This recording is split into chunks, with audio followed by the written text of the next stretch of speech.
नमस्कार, आज की बात में आपका स्वागत है। आज की सबसे बड़ी खबर तो यही है कि सुप्रीम कोर्ट ने सुशांत सिंह राजपूत की मौत के केस की जांच सीबीआई को सौंप दी है। मुंबई पुलिस ने अब तक जो जांच की है, जो सबूत इकट्ठा किए हैं, जो कागजात, वो सारे दस्तावेज सीबीआई को सौंपने होंगे। सुप्रीम कोर्ट ने आज दो टूक कहा, सुशांत की मौत के केस में पटना पुलिस की एफआईआर कानूनी तौर पर सही है और बिहार सरकार ने इस केस को सीबीआई को ट्रांसफर करने की जो सिफारिश की वो भी ठीक है। कुल मिलाकर यह हुआ कि अब सुशांत की मौत के मामले की जांच सीबीआई करेगी और सीबीआई के लिए बड़ी चुनौती है, क्योंकि अब सीबीआई को उन सारे सवालों के जवाब देने होंगे जो कई दिन से सुशांत की फैमिली, सुशांत के रिलेटिव्स और सुशांत के फैंस दुनिया भर में पूछ रहे हैं। क्या सुशांत सिंह राजपूत ने आत्महत्या की या फिर उनकी हत्या की गई? क्या सुशांत डिप्रेशन में थे? क्या वो बाइपोलर डिसऑर्डर का शिकार हो गए थे? क्या सुशांत के अकाउंट से वाकई 15 करोड़ रुपए गायब हुए? क्या रिया चक्रवर्ती ने सुशांत सिंह राजपूत को पैसे के लिए इस्तेमाल किया? क्या सुशांत सिंह राजपूत पर काला जादू किया गया? क्या सुशांत की मौत और दिशा साइलेंट की मौत के बीच कोई कनेक्शन है? बहुत सारे सवाल हैं। सीबीआई को इस बात की भी जांच करनी होगी कि अगर सुशांत की मौत सुसाइड थी तो क्या उन्हें किसी ने आत्महत्या के लिए, सुसाइड के लिए मजबूर किया, उकसाया? और सबसे बड़ा सवाल तो यह है, क्या इस केस में किसी बड़ी शख्सियत को बचाने की कोशिश की जा रही थी? ये वो सारी बातें हैं, वो सारे सवाल हैं जो पिछले कई दिन से तकरीबन हर प्लेटफॉर्म पर उठाए जा रहे हैं। आज सुप्रीम कोर्ट के फैसले से बिहार पुलिस के मुखिया गुप्तेश्वर पांडे सबसे ज्यादा खुश हैं। जैसे ही सुप्रीम कोर्ट का फैसला आया तो गुप्तेश्वर पांडे जोर से बोले, सत्यमेव जयते। अब सारा सच सामने आएगा, बिहार के बेटे को न्याय मिलेगा, यह कहा उन्होंने। क्योंकि बिहार पुलिस ने 4-5 दिन के इन्वेस्टिगेशन में बहुत सारी चीजों की जानकारी हासिल की, बहुत सारे सबूत इकट्ठे किए। मुंबई पुलिस सीबीआई को सबूत और दस्तावेज तो बाद में सौंपेगी, लेकिन बिहार पुलिस पहले ही सारा रिकॉर्ड सीबीआई को सौंप चुकी है। अब सीबीआई के सामने क्या चुनौती है? क्या सुशांत की मौत के 4 दिन बाद सबूत जिंदा हैं? इन सारे सवालों के जवाब देने के लिए मेरे साथ बिहार के डीजीपी गुप्तेश्वर पांडे हैं। गुप्तेश्वर पांडे जी, बहुत बहुत स्वागत आपका। मैं आपको बधाई देना चाहता हूं, क्योंकि अब लगता है कि अगर पटना पुलिस में एफआईआर दर्ज न होती, आप अपनी पुलिस को मुंबई न पहुंचते, तो आज ये सीबीआई के पास ये केस नहीं जाता और लगता है कि मुंबई पुलिस तो इसको किसी फाइल में दबा देती। जी नमस्कार। वो तो 14 तारीख को ये घटना हुई, इंसिडेंट हुआ, जो हत्या, सुसाइड, एबेटमेंट टू सुसाइड, जो भी कहें। लेकिन 14 से 20 तारीख माने 6 दिन के बाद आप देखेंगे तो मुंबई के अखबारों से, समाचार से पूरी तरह से ये सुशांत का मामला खत्म हो गया था एक सप्ताह के अंतर्गत। उसके पिता को भी उम्मीद थी कि मुंबई पुलिस कुछ कर रही होगी, शायद वो संतुष्ट नहीं हुए और वहां आकर के पटना में, चूंकि वो रहते हैं, बीमार हैं, बूढ़े हैं, लाचार हैं, 74 साल के हैं, वो जाकर के मुंबई केस लड़ ही नहीं सकते। इतने बड़े बड़े लोगों से बड़ा मुश्किल काम है उनके लिए। और पार्शियल कॉज ऑफ एक्शन भी था, क्योंकि इसमें मनी ट्रेल था और एकमात्र उत्तराधिकारी परिवार में वही बचे हैं, सफर और पीड़ित वही हैं। तो हम लोगों ने अपनी समझ से ये उचित समझा और वैधानिक भी समझा कि प्राथमिकी partial cause of action Patna में है और पटना में हो सकती है। हमने मुकदमा दर्ज कर दिया। मुकदमा दर्ज किया तो एक बार अगर आपने मुकदमा दर्ज कर लिया तो उसको लॉजिकल एंड तक ले जाना आपकी जिम्मेदारी है, कानूनी जिम्मेदारी है, मैंडेटरी है। आप मुकदमा दर्ज करने के बाद बैठ नहीं सकते, आपको अनुसंधान करना ही होगा। ये हमारी बाध्यता थी। हमने टीम भेज दी, टीम के साथ जो हुआ वो अपने पूरे देश ने देखा ही, उस पर हमें कुछ नहीं कहना है। जब कम्युनिकेशन गैप होने लगा, नॉन कोऑपरेशन होने लगा, तब तक मैंने मुंह नहीं खोला और मैं हमेशा जिंदाबाद ही करता रहा मुंबई पुलिस का, वहां कमिश्नर का, वहां के सीपी का। तो मैंने बेटर कोऑर्डिनेशन के लिए उनको सूचना दे करके, उनको चिट्ठी लिख करके, उनको खबर करके एक आईपीएस अधिकारी को भेजा और ये भी लिखा, इनको वाहन उपलब्ध कराइए, आईपीएस मेस में एक कमरा दीजिए, ये कोऑर्डिनेशन के लिए जा रहे हैं, आपसे मिलेंगे, बात करेंगे, क्या दिक्कत है, और अपनी टीम को भी लीड करेंगे।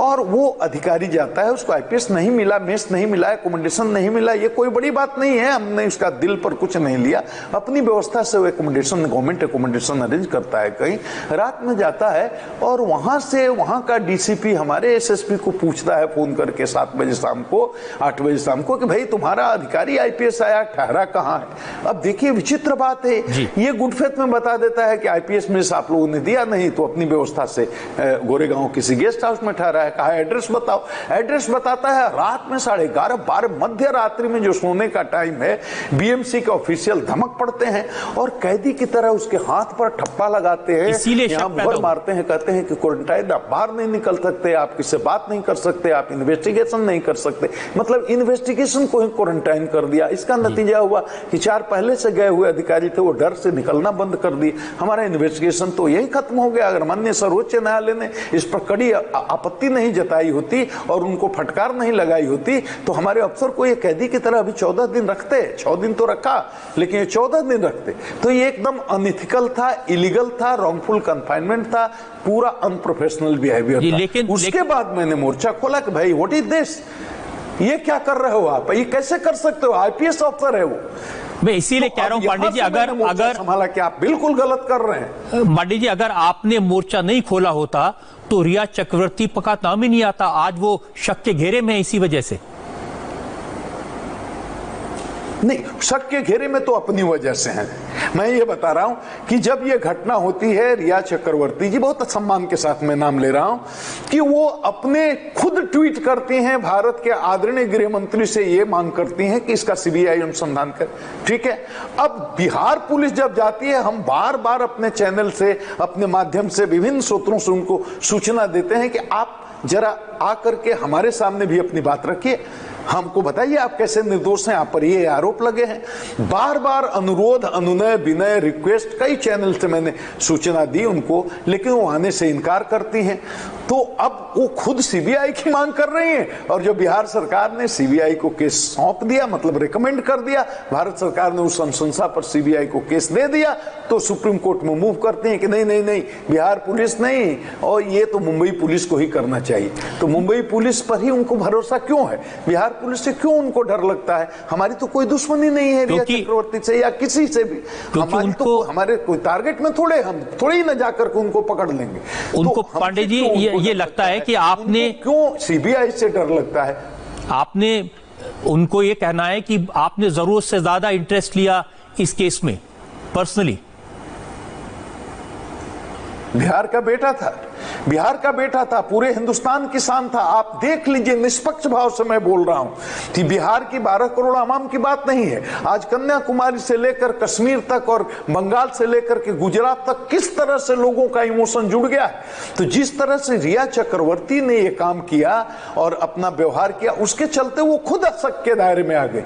और ये उनको कभी नहीं भूलना चाहिए कि हमारे यहाँ जो केस रजिस्टर हुआ है उसमें वो एफआईआर की नेम्ड एक्यूज्ड हैं, मतलब प्राथमिकी की नामजद अभियुक्त हैं वो। लेकिन फिर भी हम उनको बिना साक्ष्य के गिरफ्तार नहीं करना चाहते थे, लेकिन हमने एक चूड़ी चढ़ाई और उसके बाद वो गायब हो गई वहां से और कह रही है कि हम गायब नहीं हैं वकील के माध्यम से। अरे गायब नहीं है तो सामने क्यों नहीं आ रही है? कई बार मैंने अपील किया और सीबीआई की जांच की मांग कर रही है आप। और जब सीबीआई को बिहार सरकार ने अनुशंसा कर दिया देने के लिए, तो जा करके सुप्रीम कोर्ट में कह रहे हैं कि नहीं नहीं, ये केस तो केवल मुंबई पुलिस को ही करना चाहिए, आपको सीबीआई पर भरोसा नहीं, आपको बिहार पुलिस पर भरोसा नहीं, आपको मुंबई पुलिस पर ही क्यों भरोसा है? तो लोगों को मन में लगता है कि जरूर कोई बात है, जरूर कोई कहीं मामला है। तो लोगों के मन में, देश के मन में संदेह उत्पन्न हुआ।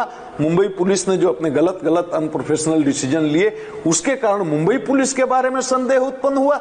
मैं किसी को एक्यूज नहीं कर रहा हूं। और रिया चक्रवर्ती ने खुद जो किया, उसके चलते उनके प्रति लोगों के अंदर गलत संदेश। लेकिन आपने देखे, आप इतने वर्षों से पुलिस में हैं, आपने बहुत सारे केसेस हैंडल किए होंगे, तरह तरह के केस हैंडल किए होंगे।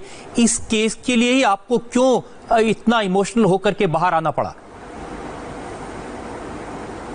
नहीं, कई बार ऐसी स्थितियां होती हैं सर। मैं आपको बता देता हूं, पहला दिन जिस दिन ये मुंबई में घटना होती है, ये सूचना पटना जैसे आती है, तो आप पता कर सकते हैं कौन आदमी था जो सुशांत के घर के सिंह उसके पिता से मिलने गया।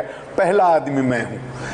पहला आदमी मैं हूं जो मिलने गया, माननीय मुख्यमंत्री की शोक संवेदना लेकर के गया। मैं उस बूढ़े, बीमार, लाचार, हताश आदमी को देख रहा था। मैं यकीनन आज दिल से बता रहा हूं, मुझे लग रहा था कि ये आदमी, मतलब मैं सुशांत के पिता की बात कर रहा हूं, मुझे उस दिन लगा ये आदमी अब खुद कहीं आत्महत्या न कर ले। उसके जीवन में कोई रोशनी नहीं है, कोई जीने का कोई मकसद ही नहीं है। उसके वो बेचारे की पत्नी पहले मर चुकी हैं, 2 बेटियां थी, उनकी शादी अपने घर चली गई। पूरे परिवार में 2 आदमी, एक बेटा एक बाप, अकेला बेटा। माननीय सुप्रीम कोर्ट ने अपने फैसले में इसका चर्चा किया है कि कंधा देने वाला एक ही बेटा था, वो कंधा देना पड़ता, आज उसके बदले में बाप को बेटे का कंधा देना पड़ा। तो मैंने देखा तो लगा कि ये इंसान तो जिंदा रह ही नहीं सकता, इतने शोक संतप्त। मेरा कलेजा एकदम छलनी हो गया देख करके, इतने तकलीफ में। मैं आधा घंटा बैठा, आधा घंटा में उस व्यक्ति ने, आदरणीय के सिंह ने 3-4 वाक्य बोले और सिर्फ यही बोलते रहे कि मेरा तो सब कुछ खत्म हो गया, अब तो कोई जीने का मकसद नहीं। वो देख करके मैं बहुत भावुक हो गया था, मुझे लगा कहीं इसमें गड़बड़। तब मैंने सबसे पहले वहां से मुंबई के पुलिस कमिश्नर को फोन लगाया।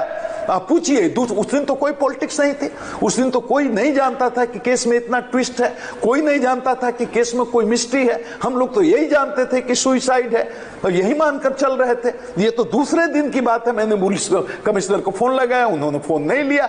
कोशिश करने के बाद भी जब बात नहीं हुई, मैंने उनको संदेश भेजा, उसमें अपने को इंट्रोड्यूस किया। I am Gupteshwar Pandey, DGP Bihar, want to speak to you regarding the so called suicide of Sushant K Singh Rajput. मैंने उनको बताया कि मैं जानना चाहता हूं कैसे हुआ। यंग था, स्मार्ट था, लाइवली था, लाइफ में सब कुछ था उसके पास, दौलत था, शोहरत थी, सब कुछ था। वो अचानक सवेरे फांसी पर झूल जाता है और अपने का आत्महत्या कर लेता है। मैं डिटेल जानना चाहता था, लेकिन उन्होंने एसएमएस का भी जवाब नहीं दिया, उसके बाद भी फोन नहीं किया। तो मेरे मन में उस समय से शक होने लगा। उसके बाद जब सुशांत के पिता ने, जब मुंबई पुलिस का कोई प्रोग्रेस से इन्वेस्टिगेशन संतुष्ट नहीं हुए, तो यहां उन्होंने मुकदमा दर्ज कराया, हमने मुकदमा दर्ज कर लिया। जब टीम भेजा तो मामला सुर्खियों में आ गया। वहां हड़कंप मच गया। 4 से 5 सब इंस्पेक्टर के जाने से, इंस्पेक्टर रैंक के लोग गए थे और उनको परेशानी होने लगी, किस तरह से उनको हुमिलिएट किया, किस तरह से धक्का देकर। पहले जीवन में आपने कभी इस तरह का इमोशनल केस हैंडल किया है? कभी इस तरह का तकलीफ आपके मन में? एक से एक भयंकर स्थितियों को मैंने देखा है। एक से एक जनसंहार देखे हैं। मध्य बिहार में रहा हूं, एसपी पूरा नक्सल हिंसा से प्रभावित जिले रहे हैं। एक से एक हादसे देखे हैं, सब कुछ देखा है। लेकिन जो ट्विस्ट टर्न, जो मिस्ट्री इसमें, इस केस में देखी, मेरे जीवन का ये पहला अनुभव है। 33-34 साल के सर्विस करियर में मैंने इतना रहस्यमय केस नहीं देखा, इतने ट्विस्ट, इतने टर्न, इसका इतना पॉलिटिकलाइजेशन। और मैं तो सीधा आदमी हूं, इमोशनल आदमी हूं, गरीब का बेटा हूं, गांव से आता हूं, किसान का बेटा हूं। मुझे तो यहां जनता का डीजीपी बोलते हैं। मैं तो इसी स्टाइल में 33-34 साल नौकरी करता रह गया। मैं तो गरीबों की बात उठाता हूं, इसी तरह से भोकल कर उठाता हूं। यहां अकलियत हो, दलित हो, पिछड़े हो, मेरे यहां देखिए सर, मेरे यहां होली में, दशहरा में, दीपावली में कौन आते हैं? आसपास के झुग्गी झोपड़ी वाले, वही मेरे रिश्तेदार हैं। 400-500 रात जिनके साथ में होली मनाता हूं, दिवाली मनाता हूं, दशहरा मनाता हूं। ये कोई नया थोड़े कर रहा हूं।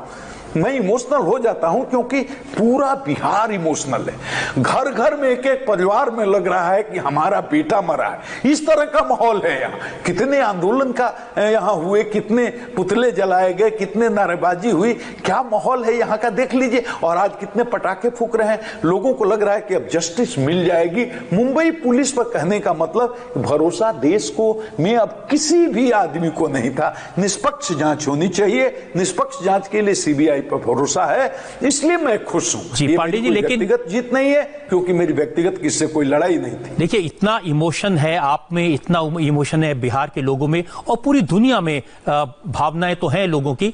इसीलिए महाराष्ट्र के कुछ राजनेता ये कह रहे हैं कि जो बिहार की पुलिस है वो मुख्यमंत्री के कहने पर इस केस का इस्तेमाल कर रही है सियासत के लिए, राजनीति के लिए। बिहार में चुनाव होने वाले हैं।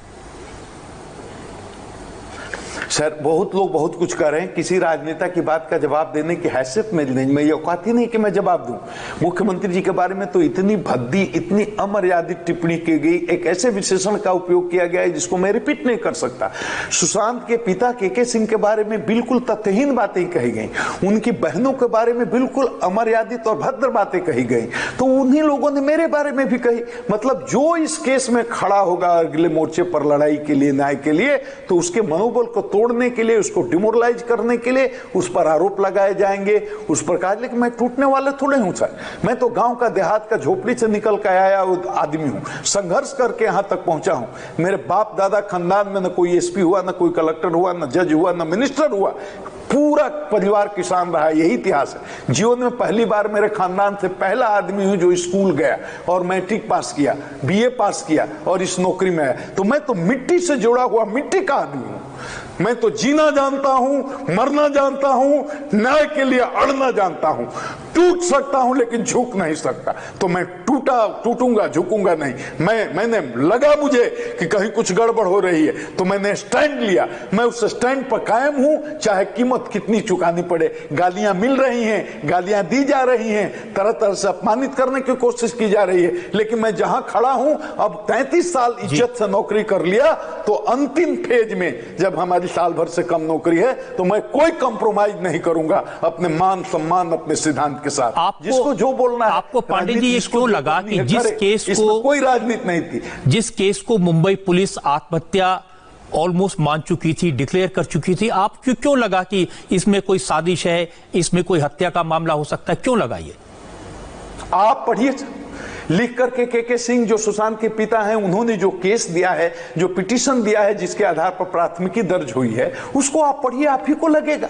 जो उसमें दिया उन्होंने, जो मनी ट्रेल की जो चर्चा की है, अकाउंट की चर्चा की है, जिस तरह से सुशांत से उनको डिस्कनेक्ट करके रखा गया था, पूरी स्टोरी जो पढ़ी, उस कॉग्निजेबल ऑफेंस बनता। मुझे लगा कि इसमें कुछ गड़बड़ है, और ये मुझे इसलिए लगा कि जिस दिन घटना हुई थी उस दिन कौन पॉलिटिक्स थी इसमें।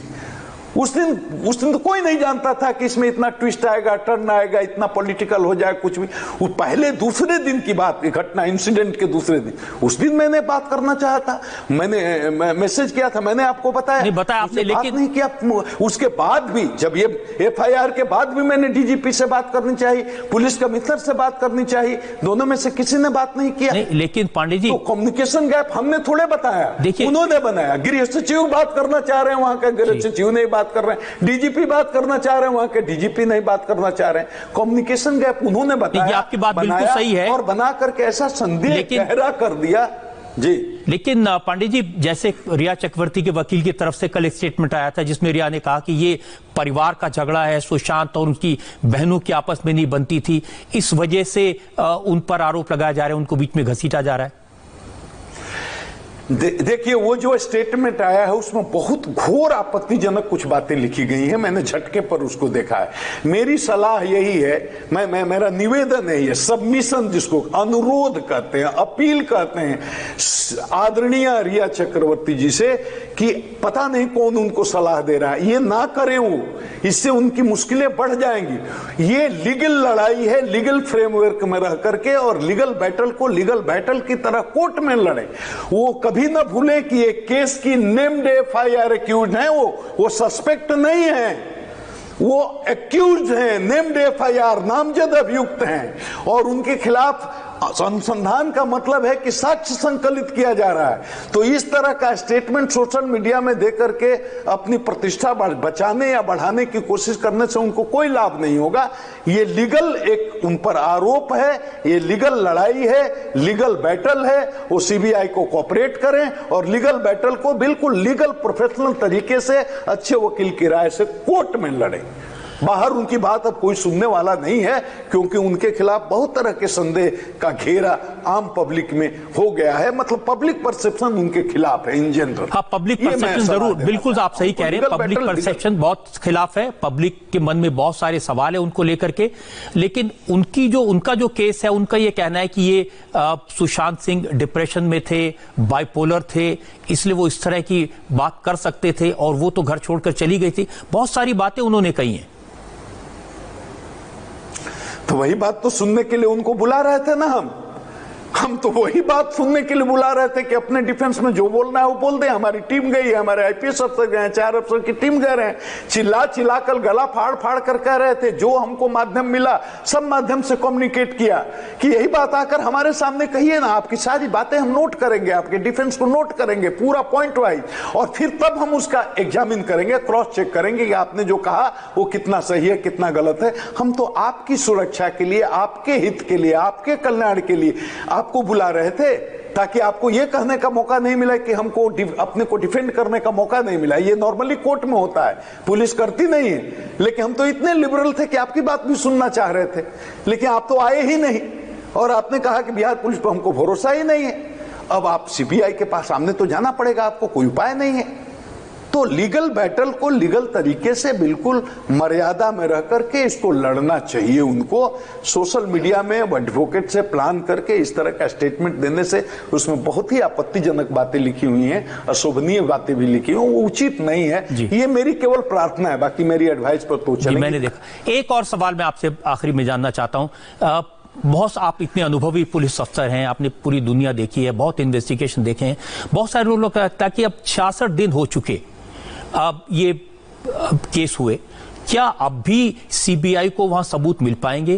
क्या सीबीआई को कुछ दस्तावेज मिल पाएंगे? क्या सीबीआई के लिए संभव होगा सच तक पहुंचना?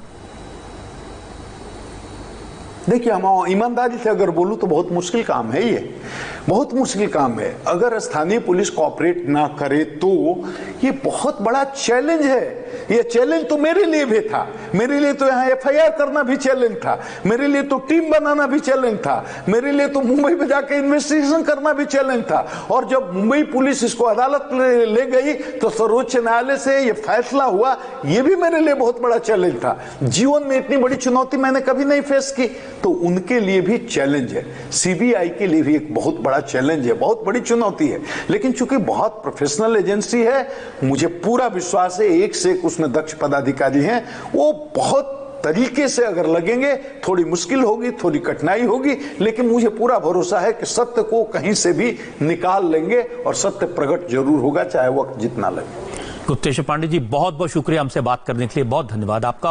और दुनिया भर में जो फैन है सुशांत के, वो आपको धन्यवाद देंगे, क्योंकि आपने ये बड़ा कदम उठाया, आपने हिम्मत दिखाई। जी प्रणाम, जी प्रणाम। बिहार के डीजीपी गुप्तेश्वर पांडे खुलकर बोलते हैं, इमोशनल भी हो जाते हैं, लेकिन बात पूरी कहते हैं और ये ध्यान रखते हैं कि वो पुलिस अफसर है, प्रोफेशनल है। और यह बात सही है कि गुप्तेश्वर पांडे शुरू से इस मामले में इंटरेस्ट ले रहे थे, खुलकर सुशांत के परिवार को न्याय दिलाने की बात कह रहे थे। इसलिए आज सुप्रीम कोर्ट के फैसले से उनका खुश होना लाजमी है। कुछ लोग गुप्तेश्वर पांडे पर सियासत का इल्जाम लगाते हैं, लेकिन मुझे लगता है कि वो धारा प्रवाह बोलते हैं, बेहतर ढंग से अपनी बात रखते हैं, इसलिए उनकी बात को राजनीति न समझा जाए। और सुशांत के मामले में राजनीति हो तो रही है। सुशांत के परिवार वालों ने क्या कहा, सुशांत के पिता के वकील ने सुप्रीम कोर्ट के फैसले पर क्या रिएक्शन दिया। आज सुप्रीम कोर्ट ने सुशांत सिंह के केस की जांच न सिर्फ सीबीआई को सौंपी, बल्कि इस मामले में सीबीआई को एक तरह से फ्री हैंड दिया। मतलब यह कि मुंबई पुलिस किसी भी तरह से सीबीआई की जांच में दखल अंदाजी नहीं कर सकेगी। मुंबई पुलिस को सीबीआई के साथ कोऑपरेट करना पड़ेगा, सारे एविडेंस, सारे सबूत सीबीआई को सौंपने ही पड़ेंगे। अपने जजमेंट में सुप्रीम कोर्ट ने इसकी वजह बताई, जिस वजह से यह केस सुप्रीम कोर्ट को सीबीआई को ट्रांसफर करना पड़ा। इतनी अड़चने आ रही थी, इतने बाधाएं पड़ रही थी, मुंबई पुलिस ने इसको दिशा बिल्कुल गलत दिशा दे रखा था। और आज सुप्रीम कोर्ट ने बड़ा स्पष्ट शब्दों में कह दिया है कि मुंबई पुलिस ने जो भी इन्वेस्टिगेशन किया उसका बड़ा लिमिटेड दायरा था, उसमें कोई इन्वेस्टिगेशन नहीं था। कोर्ट ने यह भी कह दिया है कि पटना पुलिस में एफआईआर रजिस्टर करने की अब बिल्कुल जुरिस्डिक्शन था। कोर्ट ने यह भी कह दिया है कि बिहार सरकार सीबीआई को रेफर कर सकता था मामले को। लेकिन इन सब के बावजूद कोर्ट ने सबसे बड़ी बात ये कह दी है कि इस सीबीआई इन्वेस्टिगेशन को हम अपने कोर्ट का भी स्टैंप दे रहे हैं और कोर्ट की तरफ से भी कह रहे हैं कि ये सीबीआई से ही होनी चाहिए। और उसमें कोर्ट ने अपने तरफ से और भी ऐड कर दिया है कि कोई भी मामला जो सुशांत सिंह राजपूत से जुड़ा है, अगर कोई एफआईआर दर्ज होता है, वो एफआईआर दर्ज भी, वो इन्वेस्टिगेशन भी सीबीआई ही करेगी। तो इसलिए बहुत ही अहम फैसला है। महाराष्ट्र सरकार ने कहा कि हमको वो राइट रिटेन करने दीजिए जिसमें कि हम इस सीबीआई के रेफरेंस को, बिहार सरकार द्वारा सीबीआई के रेफरेंस को हम चैलेंज कर सकें। कोर्ट ने कहा कि बिल्कुल हम वो पावर नहीं देंगे, बिल्कुल आपको वो राइट नहीं देंगे, क्योंकि हमने जब कोर्ट का पावर इस्तेमाल कर लिया है और कह दिया है कि ये इन्वेस्टिगेशन सीबीआई द्वारा ही होनी चाहिए, तो महाराष्ट्र सरकार को चैलेंज करने का कोई अधिकार इसमें नहीं बनता है। सुप्रीम कोर्ट के फैसले के बाद मुंबई में हलचल दिखाई दी। होम मिनिस्टर अनिल देशमुख ने मुंबई पुलिस के अफसरों से बात की। इसके बाद मुंबई के पुलिस कमिश्नर परमवीर सिंह ने चीफ मिनिस्टर उद्धव ठाकरे को ब्रीफ किया। केस को लेकर डिटेल में चर्चा हुई और इसके बाद होम मिनिस्टर अनिल देशमुख सामने आए और उन्होंने साफ साफ कहा कि महाराष्ट्र सरकार फैसले का सम्मान करती है। मुंबई पुलिस और राज्य सरकार सीबीआई को पूरा सपोर्ट करेगी, कोऑपरेट करेगी। जो सुप्रीम कोर्ट का जो सुशांत सिंह के केस के बारे में जो निर्णय आया है, उसका हम स्वागत करते हैं। जो भी सीबीआई को सहकार्य लगेगा, वो पूरा सहकार्य, पूरा कॉपरेशन राज्य शासन देगी। उसी प्रकार जो सुप्रीम कोर्ट का जजमेंट है, सुप्रीम कोर्ट के जजमेंट में जो ऑब्जर्वेशन है, उसमें साफ साफ सुप्रीम कोर्ट ने लिखा है कि मुंबई पुलिस ने जो सुशांत सिंह के केस का जो इन्वेस्टिगेशन किया, उसमें बड़े प्रोफेशनली किया, कोई भी दोष वो इन्वेस्टिगेशन में नहीं है। बहुत ही सही तरीके से मुंबई पुलिस ने इन्वेस्टिगेशन किया। इस प्रकार का साफ जो सुप्रीम कोर्ट ने जजमेंट दिया, उसमें उन्होंने लिखा है फेडरल स्ट्रक्चर के बारे में जो कॉन्सेप्ट है या संघ राज्य के बारे में जो कॉन्सेप्ट है, उसके बारे में जो कॉन्स्टिट्यूशनल एक्सपर्ट है या बड़े बड़े जो थिंकर्स है, उन्होंने इसके बारे में आगे चल के विचार मंथन करने की जरूरत है, ऐसा भी मैं समझता हूं। महाराष्ट्र के होम मिनिस्टर की बातों से संकेत मिला कि इसमें जो संवैधानिकता है, उसको लेकर महाराष्ट्र सरकार सुप्रीम कोर्ट में इस फैसले को चैलेंज भी कर सकती है। लेकिन सुप्रीम कोर्ट ने आज अपने फैसले में सिर्फ कानून की बात नहीं की, सिर्फ न्याय के सिद्धांतों की बात नहीं की, उन्होंने देश की जनता के इमोशन को समझा। उन्होंने सुशांत सिंह राजपूत के बारे में देश भर में जो भावना है उसको समझा। आज जस्टिस ऋषिकेश रॉय ने सुशांत के बारे में, उनके परिवार के बारे में, उनके इमोशंस के बारे में अपनी जजमेंट में लिखा। जस्टिस रॉय ने लिखा कि सुशांत सिंह राजपूत एक टैलेंटेड एक्टर थे और जब तक उनका पूरा पोटेंशियल सामने आता, उससे पहले ही उनकी मौत हो गई। सुशांत के परिवार वाले, उनके दोस्त, उनके चाहने वाले सब जांच पूरा होने का इंतजार कर रहे हैं ताकि अटकलों पर विराम लगाया जा सके। सुप्रीम कोर्ट ने अपनी जजमेंट में कहा, इसीलिए एक फेयर, कॉम्पिटेंट और इंपार्शियल इन्वेस्टिगेशन वक्त की जरूरत है। जांच के बाद जो नतीजा सामने आएगा, उससे शिकायतकर्ता को न्याय मिलेगा और पिटिशनर को भी जस्टिस मिलेगा, जिसने खुद सीबीआई जांच की मांग की थी। पिटिशनर मतलब रिया चक्रवर्ती, इसका जिक्र किया उन्होंने। अदालत ने कहा कि जब सच्चाई सामने आएगी तो सिर्फ न्याय सिर्फ उन लोगों को नहीं मिलेगा जो अकेले रह गए, बल्कि सुशांत की आत्मा को भी शांति मिलेगी। सत्यमेव जयते, ये बड़ी बात थी। सुप्रीम कोर्ट के जज का यह कहना कि इस केस से सुशांत सिंह राजपूत की आत्मा को शांति मिलेगी, उन्हें न्याय मिलना चाहिए, सबको न्याय मिलना चाहिए और दुनिया भर में जो फैंस हैं, जो प्रशंसक हैं सुशांत सिंह के, उनको भी संतोष मिले। इसीलिए इस केस की जांच सीबीआई को देना जरूरी हो गया था। इसलिए भी जरूरी हो गया था क्योंकि लोगों ने मुंबई पुलिस की नीयत पर शक करना शुरू कर दिया था। जिस तरह से मुंबई पुलिस ने जांच पूरी होने से पहले ही सुशांत की मौत को आत्महत्या करार दे दिया था, जिस तरह से मुंबई पुलिस ने 66 दिन तक एफआईआर दर्ज नहीं की, जैसे बिहार पुलिस को इस केस की जांच करने से रोका, जैसे बिहार पुलिस के अफसर को क्वारंटीन कर दिया, इन सब बातों से दुनिया भर में लोगों को यह लगने लगा कि जैसे मुंबई पुलिस पर कोई प्रेशर है, क्योंकि सब कहते हैं कि मुंबई पुलिस बहुत प्रोफेशनल है, उन्होंने बड़े बड़े केस सॉल्व किए हैं। फिर इस मामले में क्या हो गया? और अगर इस मामले में पटना में एफआईआर दर्ज न हुई होती, बिहार की पुलिस ने मुंबई जाकर जांच शुरू न की होती, बिहार के डायरेक्टर जनरल ऑफ पुलिस इस तरह से स्टैंड न लेते, तो हो सकता था मुंबई पुलिस इस केस को आत्महत्या करार देकर बंद भी कर देती। लेकिन जब पटना में एफआईआर हुई, वहां की पुलिस पहुंची, जब एनफोर्समेंट डायरेक्टरेट ने रिया चक्रवर्ती से सवाल पूछे, जब बिहार की पुलिस ने रिया को एक्यूज बना दिया और मुंबई पुलिस ने रिया के बारे में कुछ नहीं कहा, तो फिर लोगों को लगा कहीं मुंबई पुलिस रिया को बचाने में तो नहीं लगी। इसीलिए मुंबई पुलिस के इन्वेस्टिगेशन पर सवाल उठे, पोस्टमार्टम की रिपोर्ट पर सवाल उठे, इस बात पर भी सवाल उठे क्या मुंबई पुलिस किसी राजनेता को बचाने की कोशिश कर रही है। मुंबई पुलिस के लिए भी अच्छा है, क्योंकि मुंबई पुलिस कुछ भी कर लेती, इतने सारे सवाल उठ गए। वो प्रॉपर इन्वेस्टिगेशन करते, ईमानदारी से अपना काम करते, तो भी अब लोग उनका विश्वास नहीं करते। अब जांच सीबीआई करेगी तो सच सामने आएगा, और यह जांच ऐसी होगी, यह सच ऐसा होगा जिस पर जनता को भरोसा होगा, सबको भरोसा होगा। क्योंकि इस केस में राजनीति पूरी तरह घुसी हुई है। और आपको जानकर आश्चर्य होगा कि सुप्रीम कोर्ट के जज जस्टिस ऋषिकेश रॉय ने भी अपने फैसले में राजनीति का जिक्र किया। उन्होंने कहा कि दोनों राज्य बिहार और महाराष्ट्र एक दूसरे पर पॉलिटिकल इंटरफेरेंस का इल्जाम लगा रहे हैं, जिसकी वजह से जांच की लेजिटिमेसी पर असर पड़ा है, जांच पर असर हुआ है। सुप्रीम कोर्ट के जज ने यह भी लिखा कि एक दूसरे पर उंगली उठाने का असर यह हुआ कि लोग सुशांत की मौत को लेकर अपनी अपनी थ्योरी देने लगे। ऐसे कमेंट्स की वजह से अटकलें लगाई जाने लगी, और ऐसे डेवलपमेंट की वजह से ही जांच में देरी हुई और इन्वेस्टिगेशन गलत दिशा में चला गया। ऐसी सिचुएशन में अंदेशा है कि सच की मौत हो चुकी है और न्याय विक्टिम की तरह नजर आने लगा है, यह कहा जस्टिस रॉय ने अपने जजमेंट में।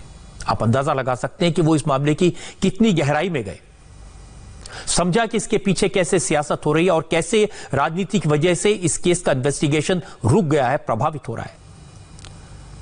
इसीलिए मैं कहता हूं कि सुप्रीम कोर्ट की बात बिल्कुल सही थी, और आज एक बार फिर सही साबित हुई। जैसे ही सीबीआई जांच का आदेश आया तो बिहार और महाराष्ट्र में सियासत गर्म हो गई।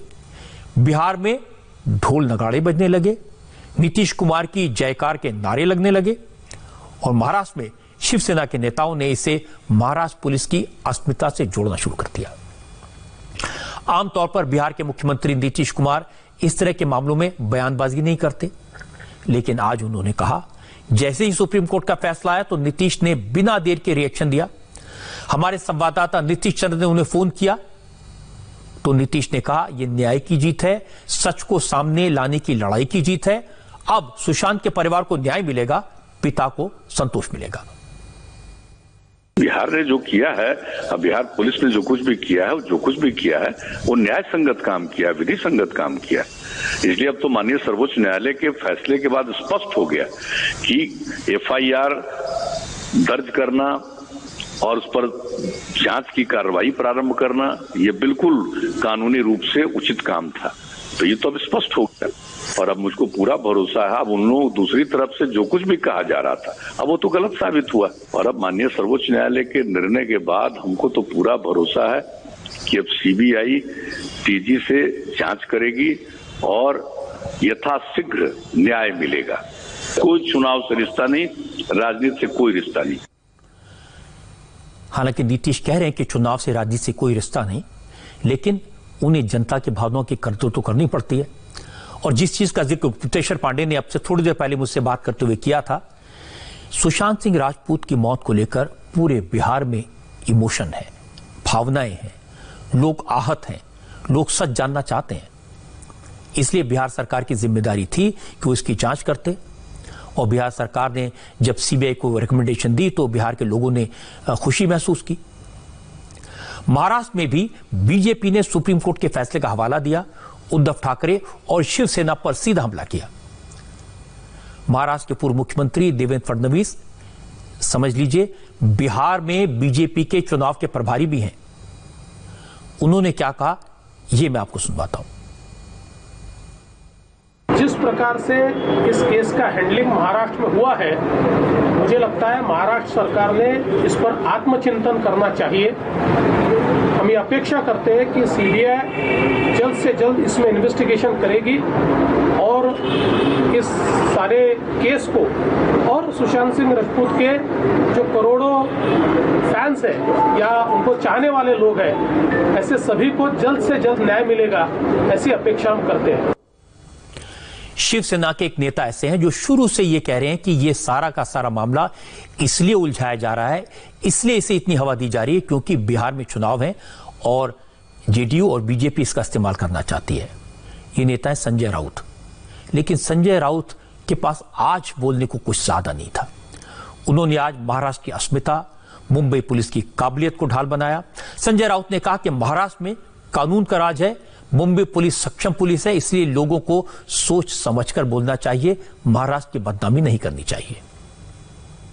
ये कानून का राज्य है, यह सत्य और न्याय की जीत हमेशा होती है और यहाँ की पुलिस, यहाँ की न्याय व्यवस्था, यहाँ का शासन हमेशा ये देखते आया है कि कितनी भी छोटी व्यक्ति हो, बड़ी व्यक्ति हो, कानून से ऊपर कोई नहीं और सबको कानूनन अपना हक, अधिकार और न्याय मिलना चाहिए। ये महाराष्ट्र राज्य की परंपरा है। इस मामले में तो हमेशा पहले दिन से राजनीति चलती रही कि अगर रिश्ते की बात निकली तो दिल्ली तक जाती, दूर तक जाती। तो इस प्रकार की बात करना किसी ने भी, खास करके महाराष्ट्र राज्य में जो हमारे विरोधी दल में बैठे हुए साथी हैं, सोच समझकर उसके ऊपर टिप्पणी करनी चाहिए। महाराष्ट्र राज्य का इस तरह से बदनामी करना ठीक नहीं है। एक बात मैं साफ साफ कहना चाहता हूं, सारे राजनेता जानते हैं कि सुशांत सिंह राजपूत की मौत को लेकर पूरी दुनिया में एक इमोशन है, कंसर्न है, लोग सच जानना चाहते हैं। इसलिए जो लोग ये दावा कर रहे हैं कि सुशांत सिंह राजपूत की मौत पर सियासत नहीं होनी चाहिए, असल में वो सब के सब लोग इस मामले में सियासत कर रहे हैं, राजनीति कर रहे हैं। बीजेपी हो, जेडीयू हो, कांग्रेस हो, एनसीपी हो, शिवसेना हो, कोई भी पार्टी हो, ये सब राजनीति कर रहे हैं। असल में इस केस में आदित्य ठाकरे का नाम आया। नारायण राणे और नितेश राणे ने खुलकर आदित्य ठाकरे का नाम लिया, बार बार लिया। आज सुप्रीम कोर्ट का फैसला आने के बाद भी नितेश राणे ने आदित्य ठाकरे की तरफ इशारा करते हुए ट्विटर पर लिखा, अब तो छोटू गयो। चूंकि आदित्य ठाकरे विधायक हैं, मंत्री हैं, उद्धव ठाकरे के बेटे हैं, अगर उनका नाम लिया जा रहा है, उन्हें सफाई भी देनी पड़ रही है और मुंबई पुलिस के रुख को इससे जोड़कर देखा जा रहा है। फिर जिस तरह से महाराष्ट्र सरकार ने मामला सीबीआई को देने का विरोध किया, तो बीजेपी, जेडीयू ने इसका फायदा उठाया। उन्होंने सुशांत सिंह के केस को बिहार की अस्मिता से जोड़ दिया, बिहार के इमोशन से, बिहार के बेटे से जोड़ दिया। शिवसेना इसलिए परेशान है क्योंकि महाराष्ट्र में मुख्यमंत्री के बेटे का नाम आया है और मजे की बात है कि इसमें अजित पवार के बेटे और शरद पवार के पोते पार्थ पवार भी खुलकर मैदान में हैं। तो नई जनरेशन के ये सारे बेटे इसमें सियासत कर रहे हैं।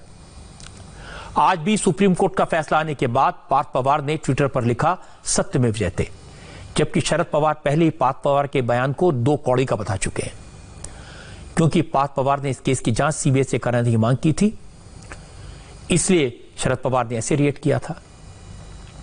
लेकिन मुझे लगता है कि शिवसेना को चिंता इस समय यह नहीं है कि बीजेपी, जेडीयू का बिहार में क्या नफा होता है, क्या नुकसान होता है। शिवसेना की चिंता तो यह है, अगर सीबीआई ने पूछताछ के लिए आदित्य ठाकरे को बुला लिया तो क्या होगा, इसको कैसे हैंडल करेंगे। खैर, यह सियासत तो होती रहेगी। बात करते हैं बारिश और बाढ़ से बेहाल बिहार की। बिहार के 16 जिले बाढ़ के पानी में पूरी तरह डूबे हैं। हमारे संवाददाता पवन नारा ने दरभंगा के उन इलाकों की तस्वीरें भेजी हैं जहां अब तक सरकार की मदद नहीं पहुंची है। और अब मैं आपको ले चलता हूं बिहार के उन दूर दराज के गांवों में जहां बारिश और बाढ़ से बेहद तबाही हुई है। इंडिया टीवी के संवाददाता पवन नारा उन इलाकों में गए, खतरा उठाकर जान पर खेल कर गए ताकि ये तस्वीरें आप तक पहुंच सकें। जबरदस्त बारिश के कारण बिहार के 16 जिले बाढ़ की चपेट में हैं। इन 16 जिलों की 1300 से ज्यादा पंचायतें बाढ़ के पानी में डूबी हुई हैं, यानी इतने गांवों का संपर्क शहरों से कटा हुआ है। इन गांवों के घर, मकान, दुकान, खेत खलियान सब पानी में समा चुके हैं। सिर्फ कुछ पक्के घर बचे हैं जिनमें कई परिवारों ने शरण ली हुई है। अंदाजा तो यह है कि बाढ़ के कारण अब तक करीब 80 लाख लोग बेघर हो चुके हैं। हमारे संवाददाता पवन नारा दरभंगा के उन गांवों में गए जहां अब तक न सरकारी मदद पहुंची है, न सरकार को कोई नुमाइंदा। दरभंगा के रिहायशी इलाकों में 3 नदियां कोसी, गंडक और कमला नदी का पानी घुस गया है। तीनों नदियां खतरे के निशान से ऊपर बह रही हैं। नेपाल से छोड़े गए पानी ने हालात और ज्यादा खराब कर दिए हैं। पवन नारा दरभंगा के कुशेश्वर ब्लॉक में गए। यहां बाढ़ का सबसे ज्यादा असर हुआ है। कुशेश्वर ब्लॉक के 25 में से 30 गांव इस वक्त पूरी तरह बाढ़ में डूबे हुए हैं। दरभंगा में इस वक्त जल प्रलय जैसे हालात हैं। चारों तरफ जहां तक नजर आती है सिर्फ पानी ही पानी दिखता है। बेघर हो चुके कई परिवारों को कुशेश्वर के सीनियर सेकेंडरी स्कूल में रखा गया है। लोग पिछले 1 महीने से क्लासरूम में जैसे तैसे अपने बच्चों के साथ, अपने जानवरों के साथ दिन काट रहे हैं। इस स्कूल में बाढ़ प्रभावित लोगों की हालत देखकर आप हैरान रह जाएंगे। इस वक्त हम कुशेश्वर सीनियर सेकेंडरी स्कूल में हैं, लेकिन ये वाटर स्कूल ज्यादा आपको दिखाई देगा। पानी पूरी तरीके से भर गया है। सामने देखेंगे तो आपको ये स्मार्ट क्लासरूम दिखाई दे रहा है, कंप्यूटर रूम जिसे कहा जा रहा है, लेकिन ये भी पूरी तरीके से पानी में डूबा हुआ है। और उसके बाद की स्थिति ये है कि सब यहाँ जलमग्न है। सामने गवर्नमेंट अंबेडकर वेलफेयर हॉस्टल है, जिसमें अगर बाढ़ नहीं होती और कोरोना नहीं होता तो इस वक्त आपको 50 से 60 बच्चे मिलते और 20 से 25 लड़कियों के लिए अलग से हॉस्टल है। लेकिन फिलहाल स्कूल में बच्चे नहीं हैं क्योंकि कोरोना काल है, लेकिन बाढ़ की वजह से गायें जरूर पहुंच गई हैं। यहाँ गाय का चारा, गायें सब दिखाई दे रही है। ये स्मार्ट क्लास है, कहने के लिए बड़े जोर शोर से शुरू की गई थी, लेकिन कोरोना काल में बंद है। स्मार्ट क्लास पर ताला लगा है और सामने गैया मैया बैठी हैं। तो ये इस स्कूल की स्थिति है और इसके लिए जिम्मेदार अगर कोई है तो वो है बाढ़। ये बच्चे हैं, कौन सी क्लास का फॉर्म भरने आए हैं? 10th का। तो 10वीं और 12वीं का फॉर्म भरने की आखिरी तारीख है, इसलिए बड़ी संख्या में आए हैं। मास्टर जी, किस स्थिति में काम करना पड़ता है यहाँ? हर साल ऐसे ही होता है? कितने साल से पोस्टेड है? जी, इस साल का अधिक परेशानी हो रही है हम लोगों को। अगले साल कुछ कम पानी आया था तो हम लोग को तो अब की बार बहुत ज्यादा पानी आया। जी, इस बार बहुत पानी आया। ये साइंस का ब्लॉक है। साइंस के ब्लॉक में भैंस है। स्कूल का ये हाल है क्योंकि ये इकलौता स्थान ऐसा है जहां स्थानीय लोग गाय भैंस बांध सकते हैं। तो देखिए, ऊपर साइंस की क्लास है, दरवाजा कोई लगा नहीं है और अंदर भैंस बैठी है।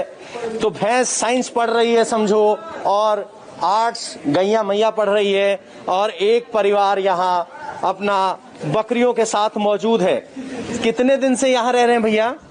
मैं 1 महीने से। 1 महीने से? हाँ। पानी इतना ज्यादा आ गया, घर छोड़ना पड़ा? जी। कितनी दूर पड़ता है आपका घर? बस 1 किलोमीटर। यहाँ से 1 किलोमीटर? कौन से वाला? तो देखेंगे आपने सामने सिर्फ पानी नजर आएगा, कुछ टिन शेड नजर आएंगे, बाकी सब घर डूबे हुए हैं और इन लोगों ने यहाँ सरकारी स्कूल में शरण ली है। पवन नारा के लिए इन इलाकों में पहुंचना मुश्किल काम था। सिर्फ कुशेश्वर ब्लॉक नहीं, कम से कम लोगों को यहां छत तो मिली, पांव रखने की सूखी जगह तो मिली। कई गांव ऐसे हैं जहां घरों के भीतर पानी घुस गया है। ज्यादातर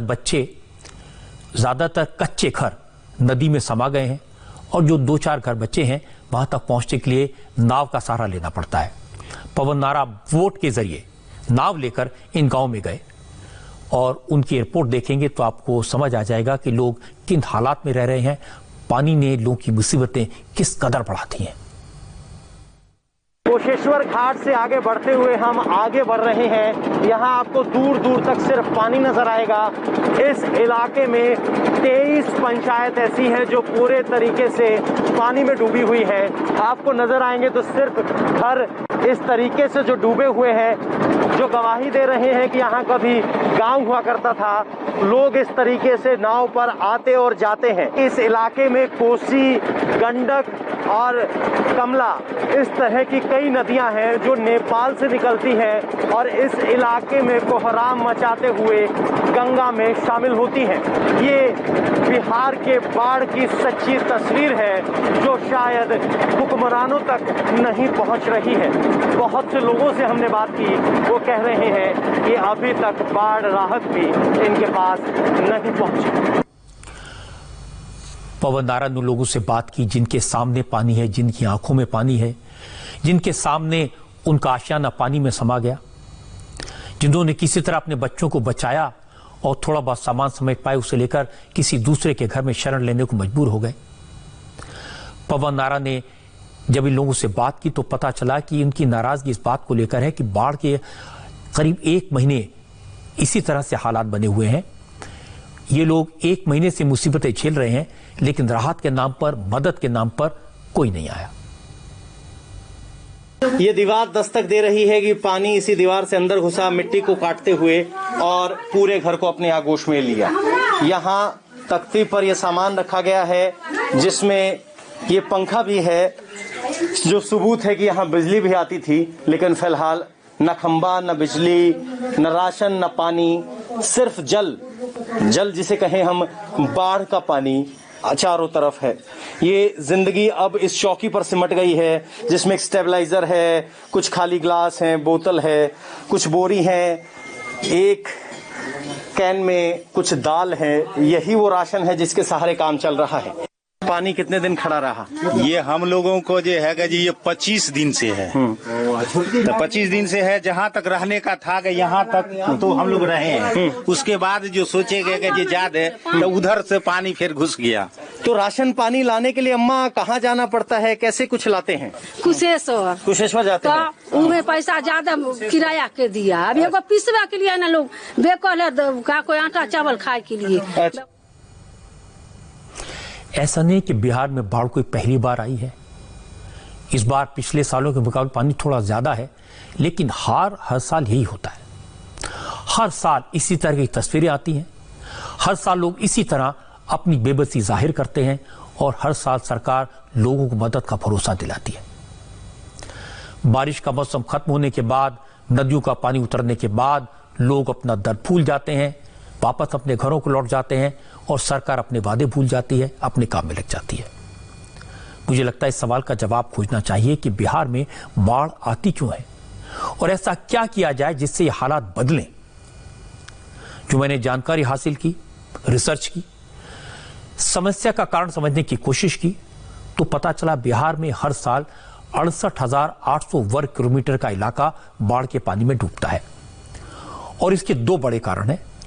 पहली वजह नेपाल। बिहार के 7 जिले नेपाल से जुड़े हैं।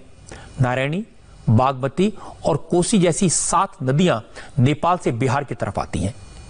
बारिश के मौसम में नेपाल इन नदियों में पानी अचानक छोड़ता है और ये 7 जिले अचानक बाढ़ की चपेट में आ जाते हैं। दूसरा कारण ये कि नदियों के तटबंधों का पक्का होना। नदियों के किनारे पक्के नहीं हैं। बिहार के बड़े इलाकों में नदियों के किनारे हैं ही नहीं। हर साल मिट्टी का कटाव होता है और बड़ा इलाका पानी में समा जाता है। इसलिए इस तरह के हालात को बचाने के लिए पहले नेपाल से बात करनी होगी। ये भारत सरकार ने इसकी शुरुआत की है। पिछले हफ्ते दोनों देशों के अफसरों की मीटिंग हुई है। और दूसरा काम तटबंधों को बनाने का है। यह काम बिहार सरकार का है। उम्मीद है कि बिहार सरकार इस तरफ ध्यान देगी जिससे हर साल होने वाली इस तरह की तबाही को कम किया जा सके।